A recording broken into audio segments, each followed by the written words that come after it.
श्रीमते रामानुजाय नमः। आழ்வாரின் பெருமானார் ஜியர் திருவடிகளே சரணம்.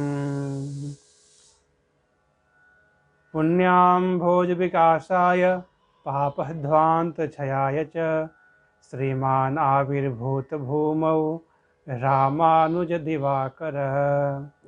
वन्दे रामानुजार्याय नमः परमयोगिने यश्रुतिस्मृतिसूत्राणाम् अन्तःज्वरम् अशीशमत्। श्रीपराशरभट्टार्यः श्रीरङ्गेशपुरोहितः श्रीवत्साङ्गसुतः श्रीमान् श्रेयसे मेस्तु भूयसे। लोकाचार्याय गुरवे कृष्णपादस्य सूनवे संसारभोगिसन्दष्ट जीवजीवातवे नमः। जय श्रीमन्नारायण। हमने पूर्व में यह चर्चा किया है कि वस्तुतः 3 रहस्य ग्रंथ हमें आचार्य प्रदान करते हैं जो समस्त वेदों का सार है और जिनके अनुसंधान से हमें अपने स्वरूप ज्ञान की प्राप्ति होती है, हमें अपने शरणागति की अवस्था का ज्ञान होता है, हम भगवान के शरणागत होते हैं इन मंत्रों का अनुसंधान करके। जो हमें जो 3 मंत्र प्रदान हुए हैं, पहला मूल मंत्र नारायण अष्टाक्षरी मंत्र वस्तुतः ओम का ही विवरण है। द्वय मंत्र अष्टाक्षरी मंत्र का विवरण है और चरम मंत्र ये द्वय मंत्र का विवरण है। विवरण कहने का अर्थ कि पूर्व के सारे अर्थ तो विद्यमान हैं, लेकिन पूर्व के कुछ ऐसे अर्थ पूर्व के मंत्र में जो गौण रूप से व्याप्त हैं, हमें प्रकट रूप से हम उसका अनुभव नहीं कर पाते, वो विस्तृत रूप से आगे के मंत्रों में जो विस्तार रूप से जिन्हें अर्थ बताया गया है, इस कारण है विवरण कहते हैं। जैसे ओंकार का अर्थ है अ उ म, यानी जीवात्मा केवल और केवल भगवान का है, जीवात्मा के रक्षक केवल भगवान ही हैं, जीवात्मा केवल भगवान का शरणागत है।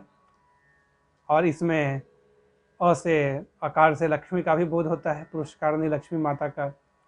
तो जीवात्मा लक्ष्मी और नारायण की, लक्ष्मी के पुरस्कार से भगवान की शरणागति करता है और लक्ष्मी नारायण का कैंकर्य करता है।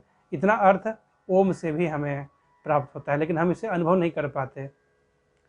तो अष्टाक्षरी मंत्र में इसका और विस्तृत विवरण हमें मिला, जिसकी हमने चर्चा की थी। और अष्टाक्षरी मंत्र का ही और विस्तृत विवरण हमें द्वय मंत्र में, यानी कि श्री माता लक्ष्मी के पुरस्कार से मैं भगवान की शरणागति करता हूँ, श्रीमन नारायण चरणौ शरणं प्रपद्ये, और मैं लक्ष्मी नारायण का कैंकर्य करता हूँ, श्रीमते नारायणाय नमः। जैसा कि लक्ष्मण जी वाल्मीकि रामायण में शरणागति करते हैं, सह भ्रातुः चरणौ गाढ़ निपीड्य रघुनंदनः सीताम उवाचाति। सीता की तरफ देखते हुए, और उन्होंने भगवान राम के दोनों चरणों को कस के जकड़ रखा था। यानी कि उपाय तो स्वयं भगवान ही हैं, लेकिन भगवान को प्राप्त करने के लिए जो पुरस्कार है, जो सिफारिश प्रदान करती हैं, जिनके सिफारिश के बिना जीवात्मा का शरणागति सिद्ध नहीं होता, वो है माता महालक्ष्मी जी। इसलिए सीता की तरफ देखते हुए भगवान ने, लक्ष्मण जी ने भगवान के दोनों चरणों के गाढ़ पकड़ लिया और कहते हैं अहम सर्वम करिष्यामि जागृतः स्वप्नतश्चते। मैं हर अवस्था में आपकी सेवा करूंगा, आपका कैंकर्य करूंगा और सिर्फ आप दोनों का कैंकर्य करूंगा। इस प्रकार लक्ष्मण जी कहते हैं। तो ये द्वय मंत्र का उत्तर वाक्य है।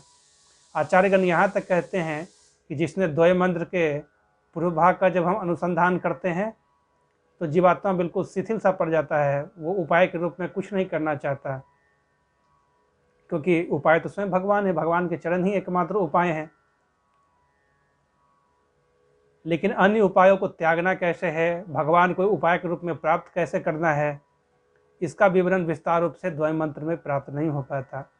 इसका विवरण चरम श्लोक में है।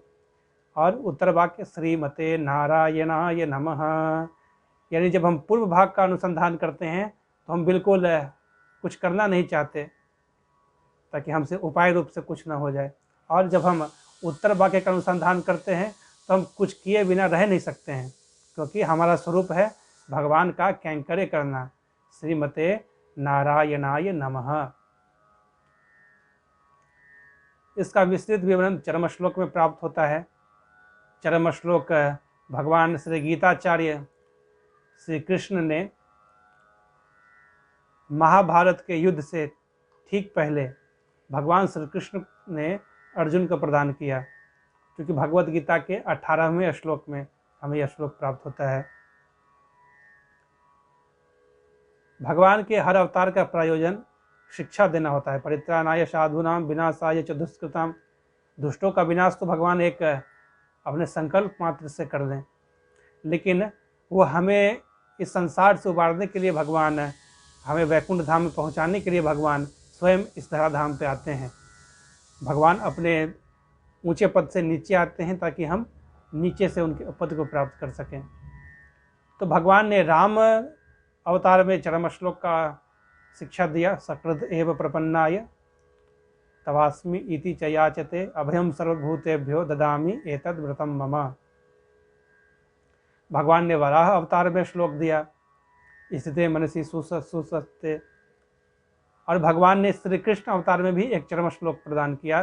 भगवान इसकी राह देख रहे थे कि मैं कब ये चरम श्लोक प्राप्त करूं, लेकिन उन्हें कोई योग्य पात्र ऐसा न मिल पाया।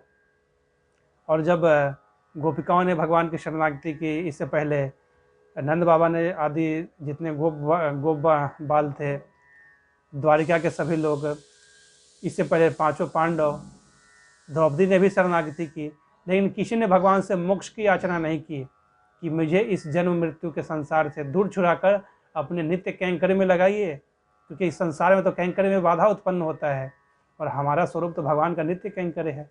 तो इस संसार में तो हम नित्य कैंकर्य नहीं कर सकते, इसलिए भगवान के कैंकर्य के लिए हम मोक्ष की कामना करते हैं, भगवान के नित्य धाम की कामना करते हैं। तो अर्जुन भी युद्ध को लेकर उत्सुक था, तभी भगवान ने अपना चरम मंत्र देने का मन बनाया और अर्जुन वहाँ दुखाकुल होते हैं और भगवान गीता का उपदेश प्रारंभ करते हैं। भगवान ने पहले कर्मयोग का ज्ञान दिया, फिर भगवान ने कर्मयोग से उत्पन्न होने वाले ज्ञान योग का उपदेश दिया, और फिर कर्म और ज्ञान योग से उत्पन्न होने वाले भक्ति योग का उपदेश दिया, और फिर वैसे एक उपदेश जो कर्म ज्ञान और भक्ति के सहायक थे, जो पूर्व में भगवान ने नहीं बताया था, उसका उन्होंने आगे के अध्याय में उसका उपदेश करना शुरू किया, उस ज्ञान का।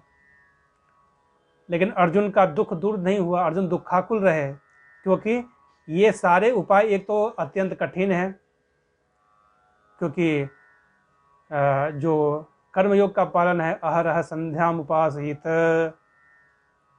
जो त्रैवर्णिकों के लिए कार्य है, नित्य अग्निहोत्र करना इत्यादि जो वर्णाश्रम धर्म है, जो कर्मयोग का पालन कैसे करे अर्जुन उस बीच मैदान में, और वो भी 3 त्यागों के साथ, कर्तृत्व बुद्धि त्याग, फल बुद्धि त्याग, ममता त्याग, ये अत्यंत दुष्कर सा प्रतीत होता है। तो ज्ञान योग वस्तुतः ज्ञान के बिना कर्मयोग और कर्म के बिना ज्ञान योग दोनों ही निष्फल होते हैं।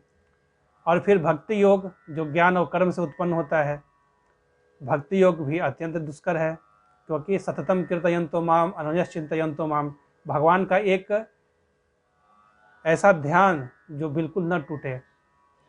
तो इन तीनों योगों को अत्यंत दुष्कर जानने के कारण और ये अनेक जन्मों तक अनुष्ठान करने के कारण अर्जुन दुखाकुल हुए। और दूसरा, ये जीवात्मा के स्वरूप के विरुद्ध है, क्योंकि वो कोई उपाय ग्रहण करे, क्योंकि जीवात्मा भगवान का परतंत्र है, और जो भगवान का परतंत्र है, परतंत्र का अर्थ है भगवान पे ही आश्रित होना, अचितवत पारतंत्र्यम, ये जीवात्मा का स्वरूप है, और जीवात्मा भगवान का शेष है।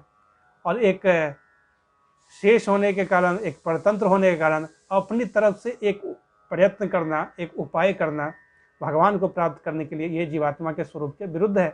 इसलिए अर्जुन दुखाकुल हुए, और तब भगवान ने इस चरम मंत्र का उपदेश किया, सर्वधर्मान् परित्यज्य मामेकं शरणं व्रज अहं त्वा सर्वपापेभ्यो मोक्षयिष्यामि मा शुचः। भगवान श्री रामानुजाचार्य मंत्रार्थ को ग्रहण करने के लिए 18 बार अपने आचार्य के पास गए थे। 17 बार तो उन्हें सफलता नहीं मिली थी।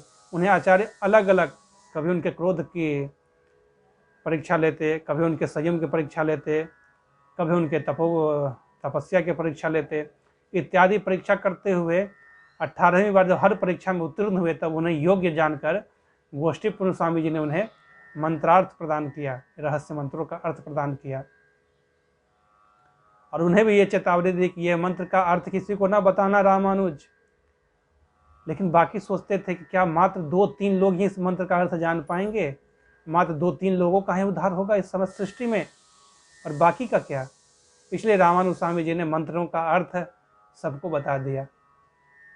पति से एक मेवा हम महतो गुरु पातकात, एकमात्र मैं पतित होऊंगा लेकिन सारे लोग तो वैकुंठ चले जाएंगे।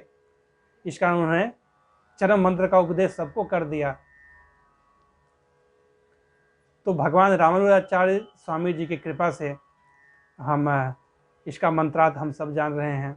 फिर पराशर भट्ट स्वामी जी ने इसका 2 श्लोकों में इसका संक्षिप्त वर्णन किया है, जिसका हम आगे के भागों में अध्ययन करते हैं। श्रीमते रामानुजाय नमः।